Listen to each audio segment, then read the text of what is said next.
Hi, my name is Vernon Franklin, and today I'll be talking to you about China's business etiquette and communications.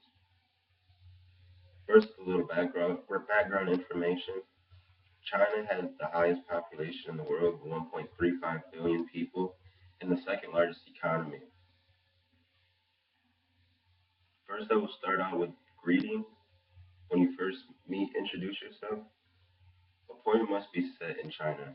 In order, with any business, you have to set a meeting first, so they even know to contact you. It's just a respect thing there. And when you do show up for your meeting, always show up on time because that is a huge deal in China. They never like people to show up late. It is the biggest sign of disrespect. When you do show up to the meeting, nod with your head and shake their hands, but not like in America, not too aggressive or not too hard of a shake because it comes off as aggressive to them. Um, and when you do introduce yourself, the Chinese audience may clap. It's just a respect thing that they do over there. And also, it is also very common to bring gifts. The only thing about this is you have to present it in the right way. They don't like the present to be wrapped in white, black, or blue paper. I don't know exactly why this is. I think it resembles death. And in the present, you should never give a clock because that also represents death. But if you do bring a gift, the Chinese will decline it 3 times, and it's just a greed thing. They don't want to come off as greedy, like they don't need your gift, but they will accept it after the 3rd time. And also, it is illegal to give government officials gifts, which makes a lot of sense because there'd probably be a lot of corruption. And also, if you're planning on doing long-term business with China, you should give yourself a Chinese name. It just shows respect and like a sign of that you care about them in a way. And now I'll start talking about the meetings, actual meetings when you get into the past the introductions. They're very formal, and men usually wear conservative suits with neutral colors.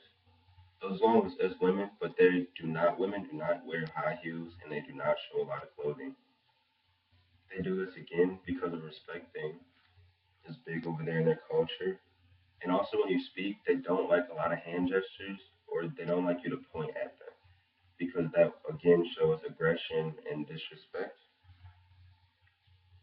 If you're ever at a lunch with the Chinese, a business lunch, never finish all your food. I know it sounds very weird, but it is a sign of disrespect because the Chinese view that as their food wasn't enough for you, so they just don't like that. So always leave a little bit left, even if you're still hungry.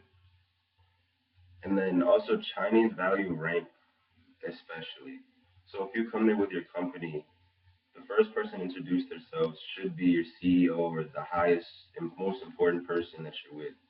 Because if you don't, it will show that you are weak and that you don't value a rank class. And finally, I'll talk about the ending of the meetings when you depart. It's always nice to stand up again, nod and shake your hand, and also always allow the Chinese to leave first. Don't leave before the Chinese do. It's very disrespectful. And if they give you a business card, don't put it in your wallet like you do over here. They want you to put it in a card case, like specifically, and that just shows that you cherish their relation.